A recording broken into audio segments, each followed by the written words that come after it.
மொன்ட்ரியலில் இருந்து புறப்பட்டிருக்கிற ஏர் கனடாவுக்கு சொந்தமான ஒரு விமானம் அமெரிக்காவினுடைய ஒரு விமான நிலையத்திலே ஒரு தீயணைப்பு லாரியோடு மோதி விபத்துக்குள்ளாகி இருக்கிறது. அதில் பயணிகள் இருந்திருக்கிறார்கள். அது ஒரு மிக துக்ககரமான ஒரு செய்தி. 120 மைல் வேகத்தில் இவை இரண்டும், அதாவது இந்த தீயணைப்பு இயந்திரம் என்றது மிகவும் வேகமாக வராவிட்டாலும் விமானம் இறங்கி 120 மைல் வேகத்தில் சென்று கொண்டிருந்த பொழுது இவ்வாறு நடந்திருக்கின்றது. இந்த தவறு தவிர்க்கப்பட்டிருக்கலாம் நிச்சயமாக, அதில் எந்தவித மாற்று கருத்தும் இல்லை. ஆனால் நடந்து விட்டது. நடந்த பொழுதும் இதற்கான பொறுப்பு கூறலுக்காக அவர்கள் கட்டுப்பாட்டு கோபுரத்தின் ஒளிப்பதிவு நாடாக்களிலே அவர் தான் அந்த தவறை இழத்து விட்டதாக அவர் அந்த உரையாடலின் பொழுதே சொல்வதை அவர்களால் அவதானிக்கக்கூடியதாக இருக்கின்றது. ஐ மெஸ்ட் அப் என்கின்ற வார்த்தையை அவர் அதில் பிரயோகித்திருக்கின்றார். இந்த ஏர் கனடா நிறுவனம் இது தொடர்பாக வெளியிட்ட வருத்த செய்தியில் பிரெஞ்சை தவிர்த்திருந்தது என்பதற்காக இன்று மத்திய, அதாவது கனடாவின் மொழி ஆணையகம் அவரை அழைத்து அதன் மூலம் அவரிடம் விளக்கம் கூறியிருக்கின்றது. அது நிச்சயமாக இருமொழி கொள்கை என்பதை கடைபிடிக்கின்ற நாட்டில் இவ்வாறாக ஒரு மொழியில் வந்ததில் அவர்கள் அதை பிழை கண்டுபிடித்திருக்கின்றார்கள். உயிர்கள் போனது ஒரு பக்கமாக இருந்தாலும் இவ்வாறான சில வேளைகளில் அரசியலாக கூட பார்க்கப்படலாம். ஆனால் இருந்த பொழுதிலும் அதில் ஒரு நியாயம் இருக்கின்றது. இரு மொழிகளிலும் இருந்திருக்க வேண்டும் என்றால் நிச்சயமாக இறந்த விமானிகளில் ஒருவர் கியூபெக் மாகாணத்தைச் சேர்ந்தவராகவும் மற்றவர் ஒன்டாரியோ மாகாணத்தைச் சேர்ந்தவராகவும் இருக்கின்றபடியால் விமான நிலையத்தின் மீதான குற்றச்சாட்டு, அமெரிக்க விமான நிலையத்தின் மீதான குற்றச்சாட்டு தான் முதலாய குற்றச்சாட்டாக இருக்கின்றபடியால் இது நிச்சயமாக அந்த ஏர் கனடாவின் தவறு என்று கருதப்பட மாட்டாது. அவ்வாறு கருதப்படுவதற்கான சாத்தியக்கூறுகள் இல்லை. இது இப்பொழுது இந்த டெல்லியில் இருந்து டொரண்டோ மற்றும் வன்கூருக்கான இந்த பயணங்கள் என்பன நேரடி பயணங்கள். அவை 15 மணித்தியாலங்கள், 16 மணித்தியாலங்கள், சில வேளைகளில் 17 மணித்தியாலங்கள் கூட பயணிக்கக்கூடிய பயணங்களாக இருக்கின்றன. இடம்பெற்றிருந்தாலும் இவர்கள் அனுப்பிய விமானம் என்பது அந்த போயிங் 777-315 அல்லாமல் 777-222 என்கின்ற விமானம். அந்த விமானம் இவ்வளவு தூரம் பறப்பதற்குரிய எண்ணியை கொண்டிருக்க முடியாது. அதன் தன்மையில் அதற்கு அந்த அனுமதி வழங்கப்படவில்லை. அவர்கள் அதை நிச்சயமாக சுமார் 4.5 மணித்தியாலம் டெல்லியில் இருந்து பயணித்து வந்த பிறகுதான் அதனை அவர்கள் அடையாளம் கண்டுள்ளார்கள். அடையாளம் கண்டு உடனடியாகவே இந்த விமானத்தை கனடாவிற்கு நேரடியாக வராமல் அதற்கு இன்னும் ஒரு 10-11 மணி நேர பரப்பு இருந்தது. அந்த 11 மணி நேர பரப்பின் பின்னர் தான் கனடாவை வந்தடையக்கூடியதாக இருந்தாலும் எரிபொருள் காணாத அபாய நிலை ஏற்படலாம் என்பதால் உடனடியாகவே திருப்பி அழைத்து மீண்டும் அது டெல்லிக்கு சென்று பிறகு அவர்கள் அந்த கனடாவிற்கு வரக்கூடிய தரமான விமானமாக பார்த்து அனுப்பினார்.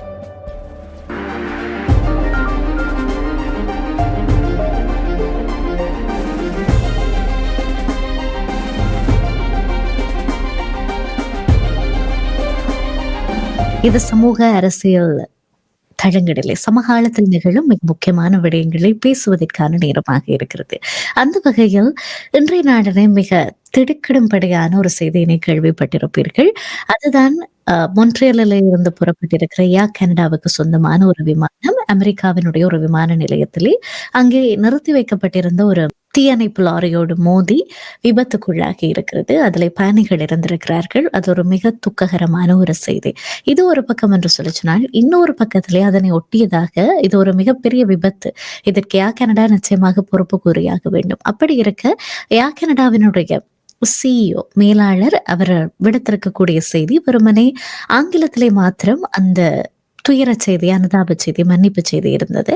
ஆக கனடாவை பொறுத்த வரைக்கும் அது இருமொழியினை அடிப்படையாக கொண்ட நாடு. இங்கு இருமொழி சட்டம் தான் இருக்கிறது. அப்படி இருக்க வெறுமனே ஆங்கிலத்திலே மாத்திரம் அவ்வாறான துயரத்தை பகிர்ந்து கொள்வது என்பது ஏற்புடையது அல்ல என்கிற மாதிரியாக அது குறித்து விசனம் எழுந்திருக்கிறது. இன்னொரு பக்கம் இன்னும் ஒரு விமானம் குறித்து சர்ச்சையான தகவல்கள் பரவி வருகிறது. அதுதான் இந்தியாவினுடைய ஏர் இந்தியாவுக்கு சொந்தமான போயிங் 777 என்கிற விமானம் வான்பரப்பிலே வைத்து யூ டர்ன் செய்து திருப்பி ஆரம்பித்த இடத்துக்கே போயிருக்கிறது. கனடாவினுடைய வான்பரப்புக்குள்ளே அது நுழைய வேண்டிய ஒரு தேவை வருகிற போது நுழைய அனுமதி மறுக்கப்பட்டிருக்கிறது. அதற்கான காரணங்களும் இருக்கிறது. ஆக இந்த தகவல்கள் தான் பரஸ்பரம் வெளியிலே பேசப்படுகிற ஒன்றாக மாறியிருக்கிறது. இது குறித்து நாங்கள் சுரேஷ் தர்மாவை அழைத்து பேசப் போகிறோம். வணக்கம் தர்மா. வணக்கம் வணக்கம் பிரியா, வணக்கம் நேயர்களே. மற்றொரு உரையாடலிலே உங்களை சந்திப்பதில் மகிழ்ச்சி தர்மா. இந்த ஏர் கனடா விபத்துக்கு என்ன காரணம்? யார் இதற்கு உரிமை கோர வேண்டும் என்று நினைக்கிறீர்கள்? இல்லை, நிச்சயமாக. அதாவது இந்த ஞாயிற்றுக்கிழமை இரவு நடந்த இந்த விபத்தின் தற்பொழுதைய விவகாரங்கள், வெளிவந்த விவகாரங்களின்படி இந்த கட்டுப்பாட்டு கோபுர அறையின் அதாவது இயக்குனராக இருந்தவரை அல்லது விமானங்களை வழிநடத்தும் இந்த கண்ட்ரோல் டவர் என்று கூறுவார்கள், அந்த கட்டுப்பாட்டு கோபுரத்தின் இயக்குனராக இருந்தவர் இந்த விமானம் வருகின்ற பொழுது இன்னொரு அதாவது எரிபொ அதாவது தீயணைப்பு இயந்திரத்தை செல்கின்ற அதை குறுக்கு வழியாக செல்கின்ற தீயணைப்பு இயந்திரத்தையும் செல்ல விட்டபடியால் அந்த இரண்டும் எதிர்பாராத வகையில் ஒன்றுடன் ஒன்று மோதி விபத்துக்குள்ளானதில் பலர் காயமடைந்து இரு விமானிகளும் உயிரிழந்தனர். அதில் குறிப்பாக சுமார் 120 மைல் வேகத்தில் இவை இரண்டும் அதாவது இந்த தீயணைப்பு இயந்திரம் என்றது மிகவும் வேகமாக வராவிட்டாலும் விமானம் இறங்கி 120 மைல் வேகத்தில் சென்று கொண்டிருந்த பொழுது இவ்வாறு நடந்திருக்கின்றது. இந்த தவறு தவிர்க்கப்பட்டிருக்கலாம் நிச்சயமாக, அதில் எந்தவித மாற்று கருத்தும் இல்லை. ஆனால் நடந்து விட்டது. நடந்த பொழுதும் இதற்கான பொறுப்பு கூறலுக்காக அவர்கள் கட்டுப்பாட்டு கோபுரத்தின் ஒளிப்பதிவு நாடாக்களிலே அவர் தான் அந்த தவறை இழத்து விட்டதாக அவர் அந்த உரையாடலின் பொழுதே சொல்வதை அவர்களால் அவதானிக்க கூடியதாக இருக்கின்றது. ஐ மெஸ்ட் என்கின்ற வார்த்தையை அவர் அதில் பிரயோகித்திருக்கின்றார். பயணிகள் பலரும் படுகாயமடைந்திருக்கின்றார்கள். ஒரு பணியாளர் கூட தூக்கி வீசப்பட்டிருக்கின்றார். இருந்த பொழுதிலும் இந்த நீங்கள் குறிப்பிட்டது போல இந்த ஏர் கனடா நிறுவனம் இது தொடர்பாக வெளியிட்ட வருத்த செய்தியில் பிரெஞ்சை தவிர்த்திருந்தது என்பதற்காக இன்று மத்திய அதாவது கனடாவின் மொழி ஆணையகம் அவரை அழைத்து அதன் மூலம் அவரிடம் விளக்கம் கூறியிருக்கின்றது. அது நிச்சயமாக இருமொழி கொள்கை என்பதை கடைபிடிக்கின்ற நாட்டில் இவ்வாறாக ஒரு மொழியில் வந்ததில் அவர்கள் அதை பிழை கண்டுபிடித்திருக்கின்றார்கள். உயிர்கள் போனது ஒரு பக்கமாக இருந்தாலும் இவ்வாறான சில வேளைகளில் அரசியலாக கூட பார்க்கப்படலாம். ஆனால் இருந்த பொழுதிலும் அதில் ஒரு நியாயம் இருக்கின்றது. இரு மொழிகளிலும் இறந்திருக்க வேண்டும் என்றால் நிச்சயமாக இறந்த விமானிகளில் ஒருவர் கியூபெக் மாகாணத்தைச் சேர்ந்தவராகவும் மற்றவர் ஒன்டாரியோ மாகாணத்தைச் சேர்ந்தவராகவும் இருக்கின்றபடியால் கூட இதற்கு முன்னுரிமை கொடுக்கப்பட்டிருக்கலாம் என்கின்ற ஆதங்கம் இருக்கின்றபடியால் அது ஒரு குற்றச்சாட்டாக மொழி ஆணையகத்துக்கு சென்றபடியால் அவர்கள் இதனை விசாரணைக்காக ஏர் கனடாவின் பிரதம தளபதி அதாவது நிர்வாக உத்தியோகத்தர் சிஇஓவையே அழைத்து இதை குறித்து கருத்து கேட்கின்ற அளவுக்கு நிலைமை சென்றிருந்தது. ஆனால் விமான விபத்து அந்த விமான நிலையத்தில் இடம்பெறக்கூடிய சாத்தியக்கூறுகள் இருக்கின்றன என்பதை முன்னரே பல விமானிகள் குறிப்பிட்டிருக்கின்றனர். ஏனென்று சொன்னால் நியூயார்க்கின் அந்த விமான நிலையம் எப்பொழுதுமே மிகவும் துரிதமாக இயங்குகின்ற விமான நிலையத்தில் இவ்வாறாக வாகனங்களின் போக்குவரத்துகள் நடைபெறுகின்ற பொழுது அவை விமான ஓடுபாதையை கடக்க வேண்டிய தேவை. அவை விமான ஓடுபாதைகள் என்பவை நீண்டவையாக கிலோமீட்டர் அளவிற்கு தூரமானவையாக இருக்கும். இருந்தும் இந்த குறுக்கு வழியாக செல்கின்ற வாகனங்கள் என்பன பல விமான பாதைகளுக்கு இடையே செல்கின்ற வாகனங்கள் என்பன செல்வதற்கான கட்டுப்பாடுகளை அல்லது நடவடிக்கைகளை மேலும் துரிதப்படுத்த வேண்டும் என்கின்ற ஒரு கருத்து முன்னரே விமானிகளால் வைக்கப்பட்டிருந்ததான செய்தி கூட இப்பொழுது வருகின்றது. எனவே இது ஒரு ஆபத்தான நிலைமை என்பது அங்கே பிரகடனப்படுத்தப்பட்டிருந்த பொழுதும் அது குறித்த கருத்தியல் புல்கள் ஒரு வரவில்லை. அல்லது அதாவது இரண்டு இப்பொழுது இந்த வாகனங்கள் ரேடர்களில் அவர்கள் தெரிகின்ற பொழுது அதற்கு கிடைக்க வேண்டிய சிவப்பு சமிஞ்சை கூட ரெட் அலர்ட் அது கூட அவர்களுக்கு கருத்தில் எடுக்க முடியாமல் வந்துவிட்டது, அல்லது அது இயங்கவில்லை, அல்லது அது குறித்த தகவல்கள் தீவிரமாக ஆராயப்படுகின்றன. ஏனென்றால் இரண்டு வாகனங்களும் அந்த தொடர்புடையவை கட்டுப்பாட்டு கோபுரத்துடன். எனவே கட்டுப்பாட்டு கோபுரத்தில் அவைக்கான அந்த தொடர்புகள் என்பன ஒரே நேரத்தில் கிடைக்கப்பெறவில்லை என்கின்ற கருத்தியலும் இருக்கின்றது. அதுதான் உண்மை. நிச்சயமாக. நான் நினைக்கிறேன் அந்த வாகன ஓடுபாதையில இருந்த அந்த தீயணைப்பு லாரி கூட ஏர் கனடாவுக்கு சொந்தமானது கிடையாது. அந்த வாகனம் கூட. அது வேறொரு வேறொரு விமானம் அழைத்து அந்த இடத்துக்கு வந்ததாக சொல்லப்பட்டிருந்தது. வசமாக இந்த இந்த விபத்து நிகழ்ந்திருக்கிறது. ஆக தொடர்ந்து விசாரணைகள் நடந்து வருகிறது. ஆனால் ஏர் கனடா என்பது கனேடிய விமான சேவையை பொறுத்தவரைக்கும் மிகவும் அ மிகவும் அங்கீகரிக்கப்பட்ட, இல்லாவிட்டால் எல்லாரினுடைய நன்கு அறியப்பட்ட மிக நீண்ட கால ஒரு விமான சேவை வரலாற்றை பதிவு செய்திருக்கிற ஒரு கெனடிய விமான சேவை. ஆக இப்படி இருக்க இந்த விபத்து எப்படியெல்லாம் ஏர் கனடாவினுடைய சேவையை, அதனுடைய நாமத்தை பாதிக்கப் போகிறது என்று நினைக்கிறீர்கள்? இல்லை, இதில் அதிர்ஷ்டவசமாக விமான நிலையத்தின் மீதான குற்றச்சாட்டு, அமெரிக்க விமான நிலையத்தின் மீதான குற்றச்சாட்டு தான் முதலாய குற்றச்சாட்டாக இருக்கின்றபடியால் இது நிச்சயமாக அந்த ஏர் கனடாவின் தவறு என்று கருதப்பட மாட்டாது. அவ்வாறு கருதப்படுவதற்கான சாத்தியக்கூறுகள் இல்லை.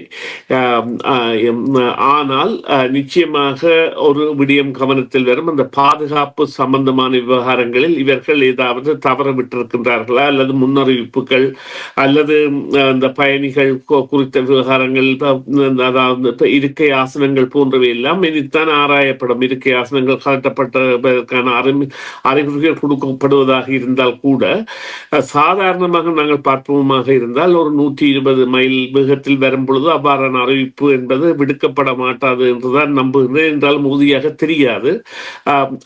அவ்வாறான நடவடிக்கைகள் இல்லை என்பதை நாங்கள் அனுமானிக்கக்கூடியதாக இருப்பதற்கான காரணமாக இருப்பது ஏற்பட்ட இந்த விபத்தின் மூலம், அதாவது விபத்தின் மூக்கு பகுதி அல்லது முன்பகுதி என்பது முற்றாகவே சிதைந்து விட்டது. இருந்த பொழுதிலும் உள்ளிருந்த பயணிகள் பெரிய அளவில் பாதிப்பை பெறாததற்கு காரணம் அங்கே இருந்த பாதுகாப்பு நடவடிக்கைகள். அதாவது இருக்கைக்கான ஆசனங்கள் போன்றவற்றை அவர்கள் பயன்படுத்தி இருக்கின்றார்கள் என்பதுதான் அதன் ஒரு உடனடி அறிகுறியாக நாங்கள் பார்க்கலாம். எனவே ஒட்டுமொத்தமாக இது அந்த ஒரு விமான நிலையத்தை பொறுத்ததான நடவடிக்கையாகத்தான் நாங்கள் இதனை பார்க்க வேண்டும். பொறுத்திருந்துதான் நீங்கள் கேட்ட, அதாவது ஏர் கனடா இதில் ஏதாவது நடவடிக்கைகளை மேற்கொண்டிருக்க முடியுமா என்றால் உடனடி பதில் இல்லை. இறங்குவதற்கான கட்டளை கொடுக்கப்பட்டது, இறங்குவதற்கான ஓடுபாதை கொடுக்கப்பட்டது. அந்த ஓடுபாதை கொடுக்கப்பட்டதன் பின்னர் அந்த வாகனத்தை அவர் அதை கடக்க அனுமதித்தது என்பது மிகவும் ஆபத்தான செயல். அதுதான் உண்மை. நிச்சயமாக. அதே நேரம் விமானம் குறித்து இன்னும் ஒரு தகவல் நாங்கள் கேள்விப்பட்டிருக்கிறோம். அதுதான் ஏர் இந்தியாவினுடைய போயிங் 77 என்கிற 777 என்கிற அந்த விமானம் மறுபடியும் வானிலை யூட்டர்ன் அடித்து தான் வந்த இடத்திற்கே போய் சேர்ந்ததாகவும், எந்த எல்லையும் போய் அடையாமல் திரும்பவும் ஆரம்பித்த இடத்துக்கே போயிருக்கிறது. திரும்புகிற வழியிலே கனடாவினுடைய வான்பரப்புக்குள்ளே நுழைய முற்பட்ட பொழுது கனடா அதை அனுமதிக்கவில்லை என்கிற மாதிரியான கருத்துக்கள் பரவி வருகிறது. ஆக இது குறித்து இன்னும் கொஞ்சம் விளக்கமாக பகிர்ந்து கொள்ள முடியுமா? ஆமாம், இதில் உள்ள உண்மைத்தன்மை என்னவென்று சொன்னால், இது இப்பொழுது இந்த டெல்லியில் இருந்து டொரண்டோ மற்றும் வன்கூருக்கான இந்த பயணங்கள் என்பன நேரடி பயணங்கள். அவை 15 மணித்தியாலங்கள், 16 மணித்தியாலங்கள், சில வேளைகளில் 17 மணித்தியாலங்கள் கூட பயணிக்கக்கூடிய பயணங்களாக இருக்கின்றவை.